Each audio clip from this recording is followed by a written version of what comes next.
রাধে রাধে বন্ধুরা, মিঠি পাইন্সের আরও একটি নতুন ব্লগে আপনাদের সকলকে স্বাগত জানাচ্ছি।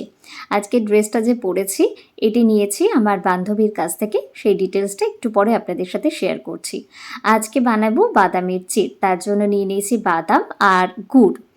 আর বাড়িতে এটা ফার্স্ট টাইম ট্রাই করেছিলাম, দেখুন কেমনভাবে বানিয়েছি।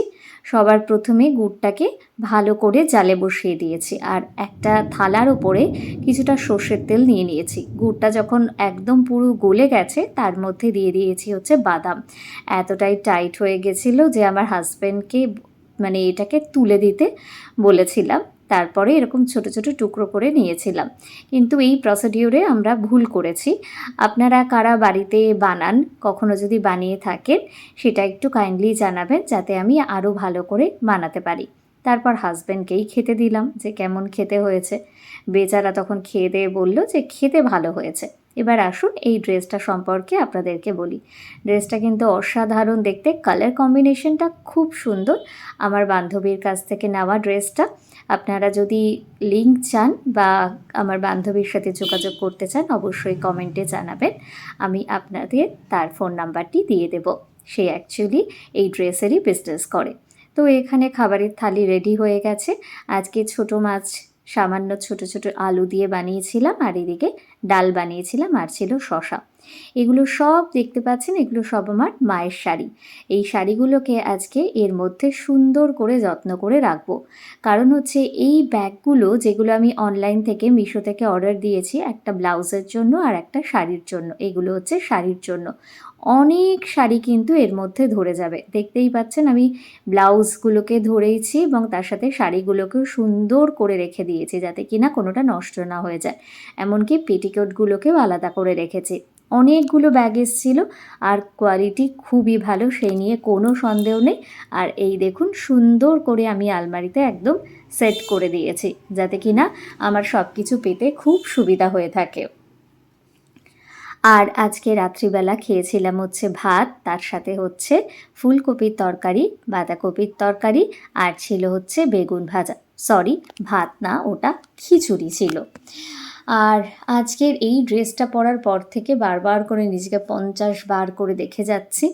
তো আজকে হাজব্যান্ড নিয়ে এসেছিল এরকম গোলাপ, তার সাথে চকলেট, আর তার সাথে ছিল হচ্ছে বেলুন। এতগুলো চকলেট নিয়ে এসেছিল। এমনি তার মাঝে মাঝে ইচ্ছে হলেই নিয়ে আসে। তারপর আমি সেগুলোকে সুন্দর করে সাজিয়ে নিয়েছিলাম। আর এনেছিল প্রচুর পরিমাণে লেস বা কুরকুরে জাতীয় জিনিস, যেগুলো আমার খেতে খুব একটা বিশেষ পছন্দের না। ওগুলো আমার হাজব্যান্ডই খাবে, কিন্তু এই চকলেটের মধ্যে থেকে 5 স্টারটা একটু আমি খেতে পারি। আমি চকলেটও খুব একটা বিশেষ খাওয়া পছন্দ করি না। আজকে আমরা গিয়েছিলাম ডি বাপি বিরিয়ানিতে। এই যে গিফটগুলো আনার পরে আমি রিজনটা বুঝলাম, যেহেতু আমাদের মিট করার প্রায় 7 বছর পূর্ণ হতে চলল, সেই কারণেই আমার হাজব্যান্ড ওই গিফটগুলো এনেছিল। আর মাটনের পিসটা দেখতেই পাচ্ছেন, খুবই অসাধারণ। আর ডিবাপি বিরিয়ানিতে এর আগে কখনো বসে খাওয়া হয়নি, তো সেই জন্য খেয়ে দারুণ ভালো লেগেছিল। আমার হাজব্যান্ডের লাঞ্চের বক্স সমস্ত কিছু সুন্দর করে গুছিয়ে দিয়েছি। আর এইখানে আমার হাজব্যান্ড আবার অফিসে বিরিয়ানি খেয়েছিল, তারই ভিডিও আমাকে করে পাঠিয়েছিল। আর এটা হচ্ছে পরের দিনের ভিডিও। লক্ষ্মীবার ছিল, আমি পুজো দেওয়ার জন্য বসে গেছি, খুব সুন্দর করে গুছিয়ে নিয়েছি ফল, মিষ্টি, ফুল সমস্ত কিছু।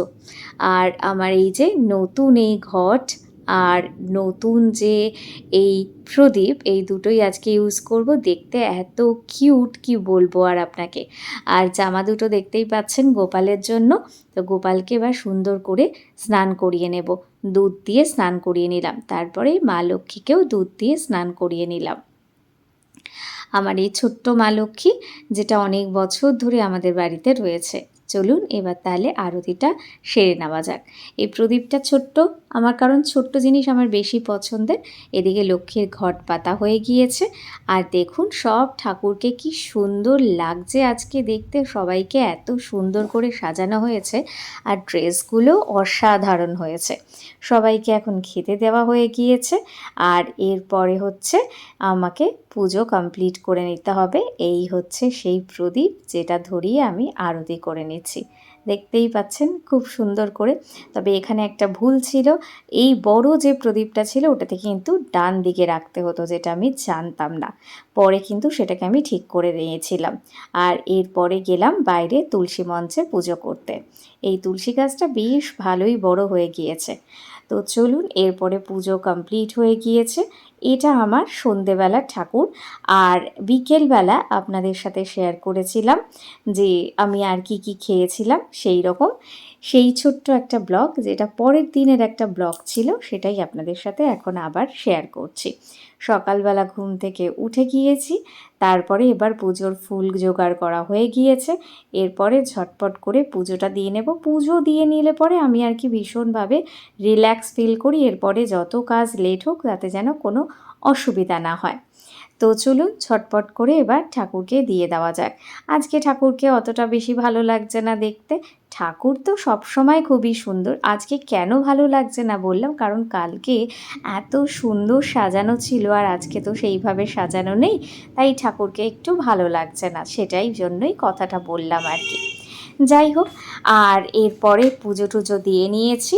তারপরে এবার চলে যাব রান্নাঘরে। আজকে দেখা যাক কী কী রান্না করা যায়। রান্নার সমস্ত জিনিস কিন্তু গুছিয়ে নিয়েছি। আর ধনেপাতা কিন্তু আমি বেশিরভাগ সময় স্টোর করে রাখি। প্রথমে একটা টিস্যু দিয়ে নিই কোনো একটা বক্সের ওপর, তারপরে সেই বক্সের মধ্যে টিস্যু দিয়ে ধনেপাতাগুলো রেখে আবার তার ওপর থেকে টিস্যু দিয়ে নিই। আর এরপরে এখানে রাজমা ভিজিয়ে রেখেছিলাম, সেটাই আপনাদেরকে দেখিয়ে দিলাম। আর এদিকে রয়েছে মাছ। পাবদা মাছ খেতে কার কার ভালো লাগে সেটা অবশ্যই কমেন্ট করে জানাতে কিন্তু ভুলবেন না। আজকে পাবদা মাছের ঝাল রান্না করা হবে। আর এদিকে রয়েছে পোস্ত, যেটা, আর রয়েছে হচ্ছে সাদা সর্ষে। আমি কালো সর্ষে খুব একটা বিশেষ পছন্দ করি না, সেই জন্য। আর এদিকে রয়েছে কিছু ফল, যেগুলোকে কেটে নেওয়া হবে। তো চলুন ঝটপট করে এবার রান্নাগুলো শুরু করা যাক। এদিকে একটুখানি চা বসিয়ে দিয়েছি, যাতে কিনা চাটা খেলে মনটা একটু ভালো হয়ে যায়। ওইদিকে ভাত হয়ে গেছে, ভাতটাকে আমি মাইক্রোওয়েভের মধ্যেই রেখে দিয়েছি। এদিকে আগের দিনে রুটি ছিল, তো ভাবলাম আজকে যদি একটুখানি ডিম দিয়ে এগ রোল বানানো যায়। এদিকে জামা কাপড়গুলোকে কাচতে বসিয়ে দিয়েছি, আর অন্যদিকে কিন্তু দুধ গরম বসিয়ে দিয়েছি, যাতে কিনা চাটা হয়ে যায়। আগের দিনের দেখলাম একটুখানি লাল শাক রয়েছে আর একটা সবজি রয়েছে, এগুলোকেও দুপুরবেলা খেয়ে নিতে হবে, নয়তো নষ্ট হয়ে যাবে। আর এদিকে কিছুটা ডালও রয়েছে। দেখতেই পাচ্ছেন ফ্রিজটা মোটামুটিভাবে পরিষ্কারই রয়েছে, আমি চেষ্টা করি এরকমই রাখার। আর একটা ট্যাংরা মাছের পিস রয়েছে, এটা দিয়ে দুপুরবেলাটা আমার আর কি হয়ে যাবে। কিছুটা আলু সিদ্ধ রয়েছে, দেখা যাক এটা দিয়ে কি বানানো যেতে পারে। আর এই দেখুন আমার হাজব্যান্ডের এক্লেয়ার্সের বোতল। এদিকে চাটা প্রায় হয়ে গিয়েছে, এবার আমি চা পাতাটা দিয়ে দিলাম। আর কিছুক্ষণের মধ্যেই চাটা ভালো করে ফুটে যাওয়ার পরে নামিয়ে নেব। এবার 1 কাপ চা নিয়ে একটুখানি বসবো, তারপরে গিয়ে অন্যান্য কাজগুলো মিটিয়ে নেব। তো চলুন, গরম গরম চা নিয়ে একবার একটুখানি বসে যায়। একদম পুরো ধোয়া উঠছে, কিন্তু এত গরম চা আমি কখনোই খাই না, জিভ পুড়ে যাওয়ার চান্সেস আমার সব সময় থাকে। তো চলুন, এখন বিস্কিট দিয়ে খেতে চাটা আমার খুবই ভালো লাগে। এটা নতুন বিস্কিট এনেছিলাম, টোস্ট বিস্কুট। আমার কিন্তু এটা খুবই ভালো লাগে। কার কার এটা ভালো লাগে অবশ্যই কমেন্ট করে জানাতে কিন্তু ভুলবেন না। তারপরে আমি একটুখানি বাইরে গেছিলাম, বাইরে আপনাদের বাগানটাকে দেখানোর জন্য, যে কি কি ফুল ফুটেছে কিনা। দেখুন কি সুন্দর ফুল ফুটেছে, একই গাছে 2 ধরনের ফুল। আমার এই ফুলগুলো দেখতে নিজের বাড়িতে এত ভালো লাগে, আর এই ফুল দিয়ে যখন আমি ঠাকুরকে পুজো দিই মনটা একদম ভরে যায়। আর এই তুলসী গাছটা বেশ লম্বা হয়ে গিয়েছে, সব গাছগুলোতে কিন্তু বেশ ভালো ঝাঁকড়া হয়ে এসছে। এবার কিন্তু গাছগুলোকে একটু ছোট ছোট করে কেটে দিতে হবে। আর এই বাটিগুলো দেখছেন, এর মধ্যে যেহেতু সবজি বা তরকারি রাখা হয়, সেই জন্য বাটিগুলো হলুদ হয়ে যায়, তাই বাটিগুলোকে রাখা হয়েছে রোদে, যাতে কিনা এটা আবার হলুদ রঙটা কেটে যায়। কি অদ্ভুত না বিষয়টা, এটা আমাকে আমার এক দিদি বলেছিল। চলুন জামা কাপড়গুলো এবার ঝটপট করে মেলে দেওয়া যাক। মেলা আমার একদম কমপ্লিট হয়ে গিয়েছে। এরপরে ঘরে আসার পালা। দেখলাম ডিম রয়েছে, আমি যেটা আগেই ভেবেছিলাম যে আমি আজকে এগ রোল বানাবো। তো চলুন ঝট করে ডিমটাকে ফ্রিজ থেকে বের করে এক হাতেই ফাটিয়ে নিলাম, কারণ অন্য হাতে যেহেতু আমার ফোন রয়েছে। আর এর ওপর দিয়েই আমি রুটিটাকে দিয়ে দিলাম। প্রসিডিওরটা একদমই ভুল, কিন্তু ঠিক আছে, নিজের খাওয়ার জন্য আর ওপর থেকে নিয়ে নিলাম একটু মেয়োনিজ। আমার কিন্তু মেয়োনিজ দিয়ে খেতে দারুণ ভালো লাগে। তো চলুন এবার ঝটপট করে এটাকে খেয়ে নিই। তো গাছগুলো তো এর আগে আপনারা দেখেইছেন। এখন এসছি বাইরে গাছে জল দিতে, কারণ সকালবেলা থেকে জল দেওয়ার সময় পাইনি। আর মাটিটা দেখতেই পাচ্ছেন বেশ কিন্তু ফেটে ফেটে গেছে, তার মানে জলের অভাব ঘটছে। আর এরপরে এই ছোটো মাছগুলোকে আলু আর মটরশুঁটি দিয়ে আর পেঁয়াজ দিয়ে সুন্দর করে মেখে নেওয়া হয়েছে। আর এদিকে পাবদা মাছটার মধ্যে সামান্য তেল দিয়ে এটাকে ভাপে এখন বসানো হবে। সর্ষে আর পোস্ত দুটোকেই কিন্তু মিশিয়ে দেওয়া হয়েছে। আমি যেহেতু কাঁচা লঙ্কা খাই না তাই আর দিইনি। আর এরপরে ঢেকে দিলাম।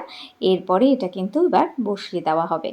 আর এদিকে কড়াইতে তেল দিয়ে এই মাছ সহ সমস্ত আলুগুলো দিয়ে দেওয়া হয়েছে, যাতে ঝটপট করে এগুলো কিন্তু হয়ে যায় একেবারে। আর এদিকে লেবু কেটে নিয়েছি। আর এবার চলে গিয়েছিলাম একটু ছাদে, গিয়ে দেখলাম বেশ ভালোই রোদ আছে, কিছু জামাকাপড় ওখানেও মেলে দিয়েছি। আর এবার একটুখানি লেবু খেয়ে নেব। আর এরপরে নিচে এসে দেখলাম রান্না প্রায় কমপ্লিট। ওপর থেকে ধনেপাতা ছড়িয়ে দিয়েছি দুটো মাছের মধ্যে। আর এবার দুপুরের লাঞ্চ নিয়ে বসে গেছি একদম থালা সাজিয়ে। পাবদা মাছ কার কার পছন্দের অবশ্যই কমেন্ট করে জানাতে কিন্তু একদম ভুলবেন না। সেই লাল শাকটা যেটা আপনাদের কিছুক্ষণ আগেই দেখিয়েছিলাম ফ্রিজে ছিল, আর সেই সবজিটা সেটাও কিন্তু নিয়ে নিয়েছি গরম করে। লাল শাক খেতেও আমার দারুণ ভালো লাগে। শাক পাতা খেতে কিন্তু অনেকেরই ভালো লাগে, আমারও সেরকম ভালো লাগে। আর চলুন ঝটপট করে এবার খেয়ে নিই। তো লাল শাক দিয়েই সবার প্রথমে খাওয়া শুরু করে দিলাম। আর তারপরে ছিল হচ্ছে সেই ছোট মাছ, যেটা ছোট ছোট আলু দিয়ে করে নেওয়া হয়েছিল, সেটাও খুব ভালো টেস্টি হয়েছিল। আর লাস্টে ছিল হচ্ছে পাবদা মাছ। পাবদা মাছ এত নরম আর তুলতুলে মাছ, মানে ধরলেই খুব ভয় লাগে, এই না বুঝি ভেঙে যায়। তো চলুন এরপরে আজকে আমি সুন্দর করে ফ্রেশ হয়ে গিয়েছি। আর তারপরে আমি একদম রেডি হয়ে নিয়েছি একটুখানি বেরোবো বলে বাইরে। তো মোটামুটি একটা হালকা ঠান্ডা ছিল, তাই একটা সোয়েটার পরেছি, আর এই একটা লিপস্টিক পরেছি। এই লিপস্টিকের কালারটা আমার মোটামুটি লেগেছে। অ্যাকচুয়ালি আমি যে শেডটা আনতে গিয়েছিলাম সেটা আমি না বুঝতে পেরে এই শেডটা নিয়ে এসেছি। দুটো শেডের মধ্যে বেশ অনেকটাই ডিফারেন্স রয়েছে, তাই আমি ভাবছিলাম যে আদৌ কি আমাকে ভালো লাগবে। তারপর দেখলাম ঠিক আছে, কোনো মতে খেয়ে দিয়ে নিয়েছি যেহেতু, আর এবার রেডিও হয়ে গিয়েছি। একটুখানি লিপস্টিকের শেডগুলো আপনাদেরকে দেখিয়ে দিই যে বেশ অনেকটা ডিফারেন্স আছে। আর দুটোই কিন্তু আমি অনলাইন থেকে নিয়েছিলাম, সেই কারণে আমি ঠিক বুঝতে পারিনি। তবে আমার প্রিয় শেডটা রাখছে রেডের বেসের ওপর যেটা, সেটা কারণ অন্যটা ঠিক আমার স্কিন টোনের সাথে মানাচ্ছে না। তো আমি গিয়েছিলাম আমার এক বন্ধুর বাড়িতে, সেখানে গিয়েই কিন্তু সুন্দর করে খাওয়া দাওয়া করে তারপর চলে এসেছিলাম বাড়িতে।